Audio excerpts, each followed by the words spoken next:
Hello, good morning सभी को। मैं राज कंवर, आपका 12th क्लास का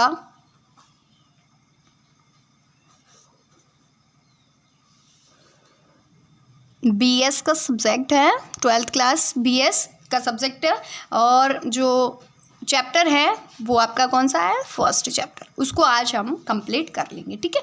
तो कोऑर्डिनेशन मतलब इससे पहले वाला उसमें कंप्लीट करना था, लेकिन थोड़ा वीडियो लंबा हो रहा था और आप बोर भी हो जाएं तो बेटर था कि मैं उसको अलग से बनाऊं, ठीक है। तो ये आपका कोऑर्डिनेशन का मीनिंग मैंने बता दिया था कि कोऑर्डिनेशन क्या होता है। एक दूसरे मैंने पिक्चर बता के भी आपको बताया था और आपको शायद समझ में भी आ गया हो मीनिंग की क्या होता है कि जो कंपनी के अंदर या जो आपकी फैक्ट्री है उसमें अलग अलग डिपार्टमेंट होता है और उन सब में क्या बिठाना होता है, एक बॉन्डिंग या एक रिलेशनशिप बनाना होता है ताकि वो एक दूसरे को सपोर्ट करे और उनके बीच में एक अच्छा संबंध बने ताकि वो एक दूसरे को सपोर्ट करते रहे और ऐसे करके वो कंपनी के जो मेन उद्देश्य हैं उनको प्राप्त करने में सहयोग करें, हेल्प करें, ठीक है। तो वही आपका कोऑर्डिनेशन होता है, ठीक है। चलो, ये मैनेजर का एक काम या प्रोसेस होती है, मैनेजमेंट की जो प्रोसेस है उसी का एक पार्ट है, ठीक है। अब मैंने बताया था नेचर, आप नेचर पढ़ेंगे तो नेचर में आपका क्या रहता है, कोऑर्डिनेशन की नेचर। सबसे पहला पॉइंट रहता है coordination bring unity in group work. जो आपका ग्रुप में वर्क होता है उसमें क्या लाता है, यूनिटी लाता है, मतलब समन्वय, सामूहिक कार्यों में एक रूपता लाता है। मतलब जो आप एक समूह में, कंपनी में क्या होता है, सब मिलकर एक उद्देश्य को प्राप्त करते हैं, सभी लोग मिलकर किसी एक उद्देश्य को प्राप्त करते हैं। तो कंपनी में क्या, सामूहिक कार्य, मतलब सब मिलकर काम करेंगे ना तो सामूहिक कार्यों में एक रूपता लाता है। मतलब सब लोग जो काम कर रहे हैं वो बस एक ही चीज के लिए काम कर रहे हैं, कंपनी के उद्देश्यों की प्राप्ति के लिए, ठीक है। तो समन्वय में या कोऑर्डिनेशन क्या करता है कि कोऑर्डिनेशन है वो सही जो समूह में या जो ग्रुप में काम कर रहे हैं बंदे, उनमें क्या लाता है, एक रूपता यानी यूनिटी लाता है, एक बॉन्डिंग बनाता है ताकि वो एक ही उद्देश्य की प्राप्ति के लिए काम करें, ठीक है। दूसरा उसका नेचर रहता है कोऑर्डिनेशन का कि coordination bring unity in action. मतलब ये एक तो यूनिटी किस में लाता है कि ग्रुप वर्क में जो काम हो रहा है उसमें एक रूपता लाता है। दूसरा रहता है कोऑर्डिनेशन है या समन्वय है वो कार्यवाही में एकता लाता है। कार्यवाही, अब कार्यवाही मतलब जो भी बंदा काम कर रहा है, जो भी बंदा काम, आप बोलेंगे मैम ये एक ही हो गया, एक ही नहीं हुआ। कार्यवाही मतलब आप एक पर्सनली कोई काम कर रहे हैं ना तो उसकी जो कार्यवाही है उसमें एक रूपता, मतलब आप जो काम कर रहे हैं आप अपने वे में मतलब जो काम कर रहे हैं, जिस प्रोसेस से काम कर रहे हैं, आपकी प्रोसेस में और मेरी प्रोसेस में, हम दोनों ही काम किस लिए कर रहे हैं, अपनी कंपनी के उद्देश्यों की प्राप्ति के लिए। तो जो जिस वे में आप काम कर रहे हैं और जिस वे में मैं काम कर रही हूँ, हमारे दोनों मतलब दोनों की प्रोसेस अलग है, हम दोनों दूसरे तरीके से काम करते हैं। आपके काम करने का तरीका अलग है, मेरे काम करने का तरीका अलग है, लेकिन एंड में जो हमारे रिजल्ट निकले उनके अंदर क्या होती है, एक रूपता। समन्वय के द्वारा हमारे जो काम करने के अलग अलग तरीके हैं, लास्ट में जाके जो हम दोनों के रिजल्ट निकलेंगे वो दोनों एक जैसे निकलेंगे, भले ही हमने अलग अलग तरीकों से काम किया। तो वही होती है हम सबकी कार्यवाही में क्या लाता है, एक रूपता लाता है। क्या लाता है, कार्यवाही में एक रूपता। कौन, coordination. Coordination bring unity in action. जो भी बंदा जो एक्शन या एक्टिविटी करता है या जो कार्यवाही करता है, उन हर बंदे की कार्यवाही में लास्ट में जाके सब में एक रूपता पाई जाती है कि सबने क्या किया कि कंपनी के उद्देश्य प्राप्ति के लिए काम किया। अब कैसे किया वो उन पे था, लेकिन हमारा लास्ट में रिजल्ट जो निकला वो सबका एक जैसा निकला, ठीक है। दूसरा रहता है कोऑर्डिनेशन इज कंटिन्यूअस प्रोसेस। आपकी जो कोऑर्डिनेशन या समन्वय है, जो समन्वय की प्रक्रिया है वो कैसी है, निरंतर चलने वाली। जो कोऑर्डिनेशन है वो कंटिन्यू रहता है, मतलब एक बार बता दिया कि आप लोगों में रिलेशनशिप बिठा दिया कि नहीं भाई तुम्हारा काम नहीं करोगे, सबको एक दूसरे के सपोर्ट में चल के काम करोगे, तुम ऐसे करोगे तभी इसके अगला स्टेप है वो ये कवर कर पाएगा। अगर तुमने अपने तरीके से किया तो इस बंदे का काम रुक जाएगा। तो वैसे करके इसमें क्या किया जाता है, ये एक बार बता दिया और काम हो गया। क्या ये ज़रूरी है, क्या पता उनमें कब वापस झगड़ा हो जाए या फिर कब वो अपने वे में काम करना बंद कर दे और वो दूसरा ही अपना एक नया आइडिया ले आए, है ना। तो उसमें क्या है, कोऑर्डिनेशन कंटिन्यू चलता है। हर बार उसको मैनेजर को जाके कोऑर्डिनेशन का काम करना ही पड़ता है, कंटिन्यू रखना पड़ता है। हर बार जाके चेक करना पड़ता है कि कहीं कोई मतभेद तो नहीं आ गया, कहीं कोई एक दूसरे से झगड़ने तो नहीं बैठ गया या कोई सपोर्ट करना तो बंद नहीं कर दिया है। तो ऐसे करके सब में आपस में क्या रिलेशनशिप बिठाना, ये कोऑर्डिनेशन कर करना या समन्वय स्थापित करना एक निरंतर प्रक्रिया रहती है एक प्रबंधक की। ठीक है, अगला रहता है कोऑर्डिनेशन यूनिवर्सल वर्क। आपको पता ही है यूनिवर्सल है भाई, अपने घर में ही आप देख लो कि आपके मम्मा पापा वगैरह हैं तो एक जाए नॉर्थ में, एक ईस्ट में, एक वेस्ट में, बोलो अब घर का काम कौन करेगा? एक उत्तर में, एक दक्षिण में, पूर्व पश्चिम में, चार बंदे चारों ही अलग अलग दिशाओं में चल रहे हैं, अपने अपने दिमाग चला रहे हैं, तो बोलो वो घर कैसे चलेगा, है ना। तो वहाँ पे भी क्या चाहिए? कोऑर्डिनेशन चाहिए भाई, एक दूसरे का सपोर्ट करो। मम्मा सुबह जल्दी उठेंगे, बच्चों को उठाएंगे, तभी बच्चे उठेंगे, उनको खाना नाश्ता देंगे, तब वो अगला काम स्टार्ट करेंगे। पापा को टाइम पे टिफिन मिलेगा तभी पापा जॉब पे जा पाएंगे, नहीं तो पापा को टाइम पे खाना नहीं मिला, कपड़े नहीं मिले टाइम टू टाइम, तो फिर वहाँ पे पापा जी तो खड़े हो जाएंगे, अरे अब क्या करूँ, खाना बनाने जाऊँ या रेडी होऊँ या फिर अपने जो ऑफिस के वर्क को संभालूँ कि मुझे जाना है, मेरे ऑफिस जाना है, क्या क्या करूँ मैं, बच्चों को संभालूँ कि क्या। तो वहाँ पे क्या था, आपके घर में भी क्या था? कोऑर्डिनेशन। मैंने बोला यूनिवर्सल है ना, तो मैं आपको अपने घर से स्टार्ट करवा दूँ कि यहाँ पे भी आपके बीच कोऑर्डिनेशन था, सपोर्ट था एक दूसरे को, आप एक दूसरे के बीच में रिलेशनशिप अच्छा था, एक दूसरे को सपोर्ट किया, तभी जाके आपका काम एक वे में, एक फ्लो में चलना शुरू हुआ। ठीक है, तो दूसरा जो रहता है सर्वव्यापी। आप कहीं पे भी जाकर देखो, किसी भी कंपनी, कोई भी डिपार्टमेंट, हर जगह आपको क्या चाहिए? एक दूसरे को सपोर्ट करने वाले बंदे चाहिए, तभी कोई काम होगा। आप पॉलिटिक्स में चले जाइए, हर सीएम पीएम को सपोर्ट करेगा तभी तो काम बनेगा। हम लोगों ने मतलब जो अपने यहाँ से सरपंच बना रखे हैं, वो भी आगे एक दूसरे को सपोर्ट करेंगे तभी तो आगे से आगे लंबी कड़ी बनेगी एक दूसरे को सपोर्ट करने वाली। नहीं तो क्या है, मैं मेरे हिसाब से काम करूँगा, मेरे यहाँ मेरी मर्जी से काम होंगे तो भाई हो गया, किसी का कल्याण नहीं होने वाला। तो वहाँ पे क्या सर्वव्यापी है। आप देश या दुनिया के किसी भी कोने में जाके देखें, वहाँ पे क्या होता है, एक दूसरे का संयोग की भावना ज़रूरी है, एक दूसरे की मदद करना, यानी समन्वय, कोऑर्डिनेशन यूनिवर्सल कार्य है। ठीक है, चलो ये तो आपको समझ में आ गया होगी। यूनिवर्सल तो है ही, क्योंकि मैनेजमेंट अगर यूनिवर्सल है तो कोऑर्डिनेशन तो मैनेजमेंट का ही पार्ट है, तो ऑब्वियसली कोऑर्डिनेशन है या समन्वय है वो तो यूनिवर्सल हो गए, क्योंकि मैनेजमेंट भी तो यूनिवर्सल है, मैंने बताया था, है ना। चलो, coordination is the responsibility of all managers, मतलब समन्वय सभी प्रबंधकों का उत्तरदायित्व। आपको पता है कि समन्वय जो मैनेजमेंट की प्रोसेस है उसका सबसे लास्ट पॉइंट यही रहता है कि उसको समन्वय करना। प्रोसेस के अंदर समन्वय आता है, कोऑर्डिनेशन आता है, मैनेजमेंट की प्रोसेस है या प्रक्रिया है या मैनेजर के जो काम है उसमें कोऑर्डिनेशन आता है। तो जो भी बंदा मैनेजर है उसको कोऑर्डिनेशन तो करना ही पड़ेगा, उसकी रिस्पॉन्सिबिलिटी है, उसका उत्तरदायित्व है कि हर मैनेजर, भले वो मैनेजर छोटे से छोटा हो, बड़े से बड़ा हो, अगर वो मैनेजर नाम का कोई चीज़ है तो उसको क्या करना पड़ेगा, समन्वय या कोऑर्डिनेशन का काम ज़रूर करना पड़ेगा। यही उसका उत्तरदायित्व है, उसको सबसे पहले ये निभाना ही होगा कि बंदों में कोऑर्डिनेशन लाए। ठीक है, दूसरा जो छठा नंबर आपका रहता है, आपका कोऑर्डिनेशन का नेचर।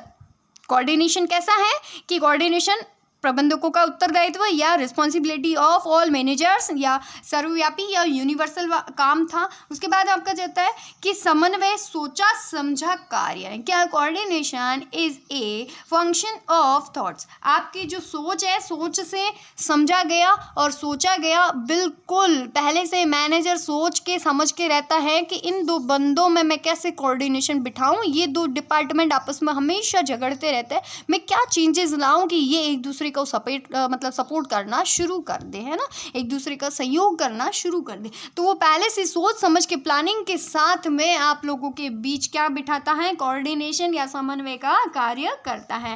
तो इसीलिए कहा गया है कि समन्वय क्या है, एक सोचा समझा गया कार्य है। जो कौन सोचता है भैया, मैनेजर द्वारा सोचा समझा गया एक काम है। चलो, ये तो आपकी नेचर थी जो खत्म हुई। कोऑर्डिनेशन की नेचर आपकी 6 थी। एक बार फिर से आपको समझने के लिए कि कोऑर्डिनेशन में क्या होता है कि जितने भी ग्रुप में काम होता है या सामूहिक कार्य होते हैं उनमें क्या लाया जाता है, एक रूपता। हर बंदे की जो काम करने की स्टाइल है, कार्यवाही है, उसमें लास्ट में जाके क्या लाई जाती है, एक रूपता। किसके द्वारा, समन्वय के द्वारा। फिर समन्वय क्या है, कंटिन्यू चलता है, निरंतर चलता है, एक बार कर दिया छोड़ दिया ऐसे तो नहीं चलेगा, उसमें क्या कंटिन्यू रहने वाली चीज़ है।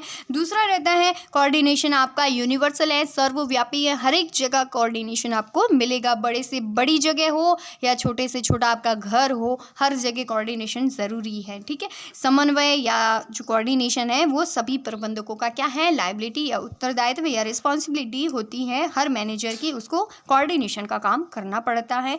समन्वय सोचा समझा मैनेजर द्वारा या प्रबंधकों द्वारा सोचा समझा गया कार्य होता है, क्या, समन्वय, कोऑर्डिनेशन। ठीक है, तो ये नेचर आपकी खत्म हुई। अब रहते हैं कोऑर्डिनेशन का जो महत्व, बस इतना ही रहा है, थोड़ा सब्र कर ले, बस खत्म, द एंड, इसका इतना ही था।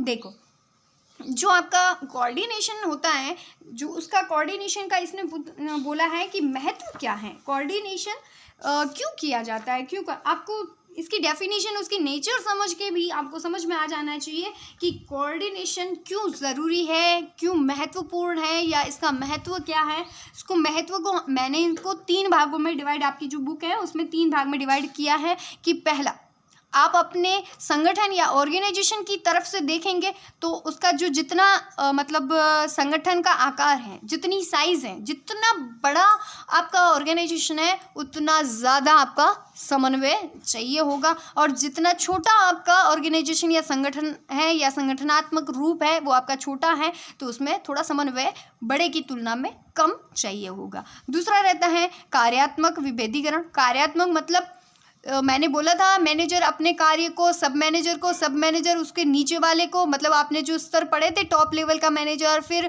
मीडियम लेवल के मैनेजर, फिर उनके अंडर में लाइन या फर्स्ट लाइन वाले मैनेजर होते हैं, और फिर उनके नीचे काम करने वाले बंदे होते हैं। तो बताया था मैंने कि टॉप लेवल का मैनेजर, उसके नीचे जो रहते हैं मीडियम, और फिर लास्ट में फर्स्ट लाइन वाले जो सब मैनेजर कहें तो वो सब जैसे होते हैं ना, तो वहाँ पर क्या होता है, उन्होंने अपने कार्यों का विभेदीकरण किया। समन्वय के द्वारा क्या होता है, कार्यों का विभेदीकरण होता है।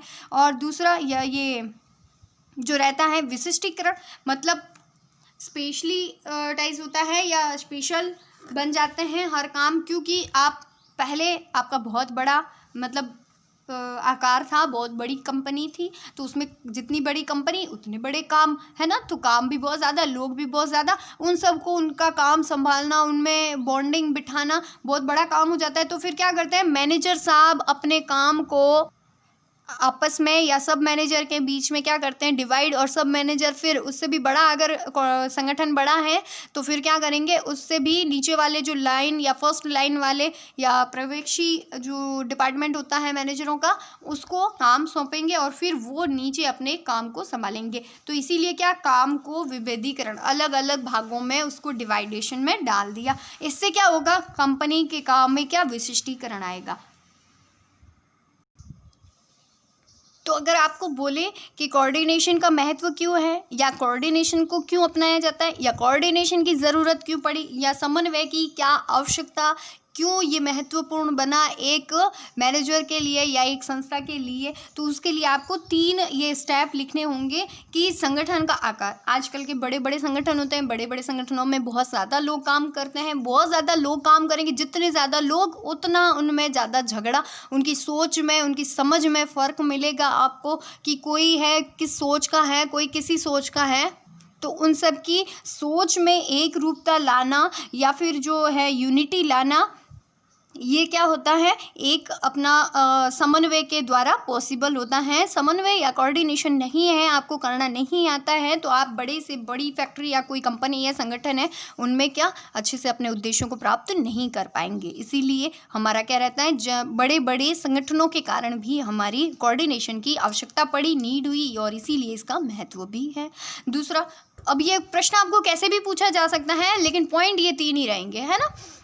दूसरा रहेगा कि जो अब इतने बड़े बड़े काम हैं, मतलब फैक्ट्री बड़ी है तो उसके डिपार्टमेंट भी ज़्यादा होंगे, डिपार्टमेंट ज़्यादा होंगे मतलब उसके विभाग बहुत ज़्यादा होंगे, विभागों में प्रविभाग होंगे, कुछ अलग अलग वर्गों में उसको डिवाइड किया जाएगा।